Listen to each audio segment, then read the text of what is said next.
Welcome back to the research world. In this video tutorial, I will show you how to protect your PDF files. So let's follow the steps.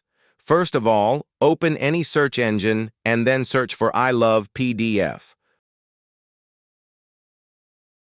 Open this first website, I love PDF. Now scroll down and you will see an option of Protect your PDF. Click on this option. But before uploading my file, let me show you an example. This is my PDF file, and you can see that it is totally unprotected, and anyone can open it anytime. Now I'm going to upload this file here. Select PDF file, click Open. Here you are required to provide your password, so provide your password.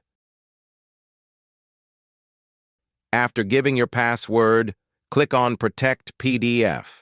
You can see my file has been automatically downloaded. Just open this downloaded protected PDF file. As I open this protected PDF file, it is asking for a password. Enter the password you have provided and click Open. You can see that it has been opened with the password. Just close it and check it again. It will ask for the password. It means that every time you want to open this PDF file, you need to enter your password. I hope this video will help you.